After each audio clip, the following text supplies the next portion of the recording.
Hi guys, जैसा कि मैंने पिछला 2 वीडियो बना दिया है।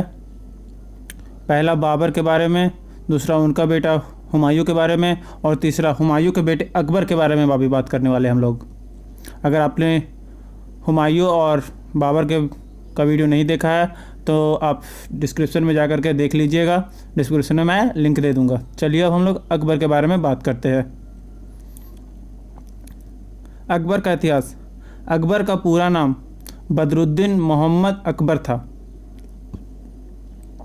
उसका जन्म 15 अक्टूबर 1942 को अमरकोट में हुआ था। भारत में अकबर का शासन 1556 से 1605 तक रहा। वह एक महान मुगल शासक थे। अपने साम्राज्य की एकता को बनाए रखने के लिए अकबर ने कई नीतियां बनाई है। भारतीय इतिहास में अकबर का नाम काफ़ी प्रसिद्ध है, ये आपको पता है।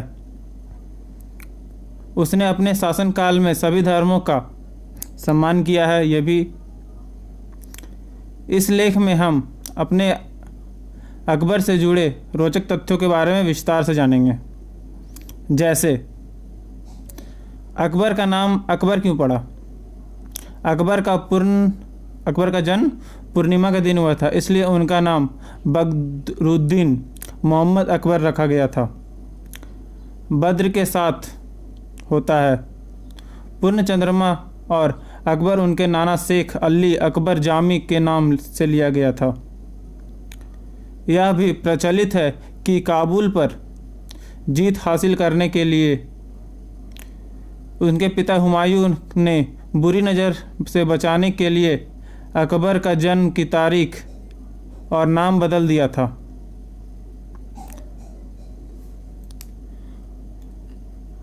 धर्म से जोड़ने का प्रयास क्यों किया गया उन्हें।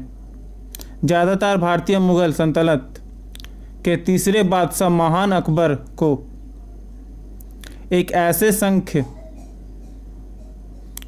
के रूप में जानते हैं कि उन्हें उपमहाद्वीप के 3 धर्म को एक साथ जोड़ने का भी प्रयास किया था। उनकी पत्नियां अलग अलग धार्मिक मान्यताओं पर यकीन करने वाली थी। उसका बीरबल नामक बेहद चालाक सलाहकार था। उसी के साथ वह शासन संबंधी विचार करने पर व्यस्त रहता था। अकबर के पिता का नाम हुमायूं था और उनके दादा का नाम बाबर था। हुमायूं करीब 9 वर्ष तक शासन किए। चौसा की हार के बाद कन्नौज में हुमायूं ने फिर भाग्य परीक्षा की, लेकिन शेरशाह ने अपने से कई गुना अधिक सेना को हरा दिया। हुमायूं इस बार पश्चिम की ओर भाग गया। वह राजस्थान में भटकता रहा। यहाँ भटकते हुए उसका परिचय हमीदा बानो से हुआ। हमीदा बानो की सगाई हो चुकी थी, लेकिन 14 वर्ष की हमीद का विवाह हुमायूं से हुआ। हमीदा की कोख में अकबर जैसा पुत्र हुआ।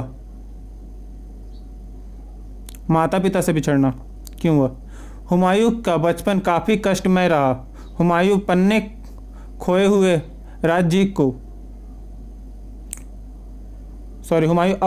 राज्य को प्राप्त करने के लिए संघर्षरत था। हुमायूं को खबर मिली कि अस्करी हमला करके उसको पछाड़ा जा सकता है।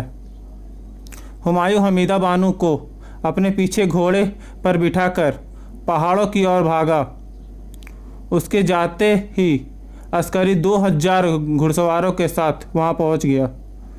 उस समय अकबर 1 साल का था, जिसे हुमायूं ले जाने में असमर्थ रहा। अकबर आजीवन निरक्षर रहा, मतलब वो जीवन भर पढ़ नहीं सका। प्रथा के अनुसार 4 वर्ष 4 महीने 4 दिन पर अकबर अक्षरारंभ हुआ और मुल्ला असामुद्दीन इब्राहिम को शिक्षक बनाने का मौका मिला। लेकिन वह पढ़ नहीं सका। अकबर को बोलने चलने मंक अच्छी फारसी आ गई थी। अकबर ने काबुल किया कि वह दिन रेखाएं भी खींची है, लेकिन आंखें गड़ाने में उसकी रूह कांप जाती थी। स्मरण शक्तिकरण ईंधनी। अक्षर ज्ञान के अभाव में बहुत ज्ञानी थी। अकबर बहुत श्रुत था। उसकी याददाश्त भी काफ़ी दाद देती थी, इसलिए सुनी हुई बातें काफ़ी जल्दी याद आ जाती थी। हामिद रूमी आदि की काफ़ी कविताएं उसे याद थी। उस समय की प्रसिद्ध कविताएं में शायद ही कोई होगी जो उन्हें याद नहीं थी। उसके साथ बाकायदा पुस्तक पढ़ी रहते थे। फारसी की पुस्तकें को समझने में उन्हें परेशानी नहीं होती थी। अरबी पुस्तकों के लिए वह अनुवाद फारसी में सुनाता था। नाबालिग बादशाह। कन्नौज में 14 वर्ष के बाद अकबर ने बादशाह घोषित कर दिया, पर उसे खेल तमाशे से फुर्सत नहीं थी। बेगम खास जैसा आदमी उसका परास सरपस्त था। सल्तनत भी अभी आगरा में पंजाब तक ही सीमित थी। अकबर और हुमायूं राज्य पुराने सूबों हाथ में नहीं आए थे। चलिए अब अकबर के बारे में थोड़ा सा रोचक जानकारी ले लेते हैं। उनका पूरा नाम अबुल फताह जलालुद्दीन मोहम्मद अकबर था। किस रूप में जाना जाता था? महान अकबर के रूप में। शासन उनका कब तक रहा? 11 फरवरी 1556 से लेकर 27 अक्टूबर 1605 तक। जन्म 14 अक्टूबर 1542 अमरकोट में हुआ था। मृत्यु 27 अक्टूबर 1605 फतेहपुर सिकरी आगरा में हुआ था। दफन सिकंदरा आगरा में हुआ है। धर्म इस्लाम दीन-उल-अली। राजवंश मुगल राजवंश। राज्याभिषेक 14 फरवरी 1556 को हुआ था। उनके पूर्वज हुमायूं थे और उनके पिता हुमायूं थे, जो पूर्वज भी बोला जाता है, और उनके दादा अकबर थे। उत्तराधिकारी जहांगीर था। राज्य संस्थापक बेगम खान था। पत्नी रुकैया सुल्तान बेगम थी। उनकी पत्नी हीरा कुंवारी, हरकाबाई, जोधाबाई, सलीमा सुल्तान बेगम। पिता हुमायूं थे। माँ हमीदा बानो बेगम थी। दादा बाबर थे और दादी महम बेगम थी। बच्चे जहांगीर, दनियाल, सुल्तान मुराद, मिर्ज़ा हरवस हुसैन थे। उनका विवाह 1551 में अकबर के काबुल में अपनी चचेरी बहन रुकैया सुल्तान बेगम से निकाह की। रुकैया अकबर की मुख्य पत्नी थी। युवा सम्राट। हुमायूं की मृत्यु के बाद 13 वर्षीय अकबर को बैरम खान द्वारा पंजाब के कलानूर में ताज पहनाया गया था। जब तक वह स्वतंत्र रूप से शासन करने के लिए सक्षम नहीं हो गए, तब तक बैरम खान ने राज्य की मामले का फैसला लेने का अधिकार दिया गया था। दिल्ली में को पुनः प्राप्त। 5 नवंबर 1556 को हेमू और सुर की सेना अकबर की सेना से हार गई, जिसमें पानीपत का द्वितीय युद्ध बैरम खान के नेतृत्व में हुआ था। पानीपत का द्वितीय युद्ध कब हुआ था? 5 नवंबर 1556 में। किसके बीच हुआ था? हेमू सुर और अकबर के बीच। बैरम खान को पद से हटाना।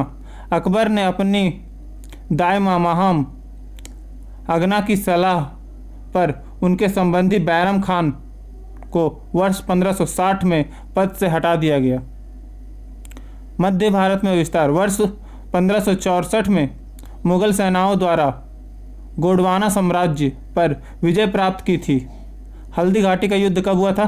1576 में मुगलों ने हल्दी घाटी युद्ध में उदय सिंह के पुत्र उत्तराधिकारी महाराणा प्रताप सिंह को हराया था। बलूचिस्तान पर विजय। मुगल साम्राज्य ने बलूचिस्तान पर भी विजय प्राप्त की थी। सफाविद का कंधार। वर्ष 1558 में तहमासप सफाविद सम्राट कंभार को पछाड़ दिया और इस मुगल शासक को परास्त कर दिया। कर निर्धारण। अकबर ने कर का वार्षिक मूल्य का अधिकार के रूप में अपनाया, लेकिन यह वर्ष 1580 में विफल हो गया। इसके बाद उन्होंने दरअसल नामक व्यवस्था की शुरू किया। अकबर शायद अपने राजस्व अधिकारियों के एक लक्ष्य आधारित पारस्परिक प्रणाली का परियोजना करने वाले पहले सम्राट थे। इसके राजस्व अधिकारी केवल 3/4 वेतन प्राप्त करना होता था और शेष राशि तब भी देनी होती थी जब राजस्व लक्ष्य निर्धारित होते थे। राजधानी। वर्ष 1599 में आगरा को राज्य की राजधानी घोषित किया गया। सिक्का। अकबर के राज्य में कैसा सिक्का चलता था? अकबर द्वारा चलाए गए सिक्के का चकोर और उनके किनारे बिंदु फूलों रूमांकन के चौपत्तियां छिद्र बने हैं। उन्हें मोहराबाद आकर में भी डिजाइन किया गया था। विद्वानों के संरक्षक। अकबर ने मुस्लिम विद्वानों जैसे ताहिर, मुहम्मद थवी और मीर अहमद नरसलाह थवी को संरक्षण किया। दिना-इल्ली। अकबर ने 1582 ईस्वी के समरूप दिना-इल्ली का प्रतिपादन किया, लेकिन समय से पहले ही उनका विचार विफल हो गया। हिंदुओं के साथ। अकबर घोषित किया गया था कि धर्म परिवर्तन करने के लिए लोगों के लिए कोई किसी तरह का सजा या मौत नहीं दिया जाएगा। अकबर ने दिवाली का त्यौहार मनाया, ब्राह्मणों से आशीर्वाद के माध्यम से कलाई में कलवा पहनाए, इजाज़त दी। गाय का मांस त्याग करने के लिए कहा गया और इन्होंने कुछ दिनों के लिए मांस की बिक्री पर भी रोक लगा दी थी। साहित्य उल्लेख। अव्वल फजूल द्वारा आईने अकबरी का अकबरनामा है। बदायूनी द्वारा शेरजादा रशीदी और शेख अहमद सरहिंदी पुस्तकें लिखी है।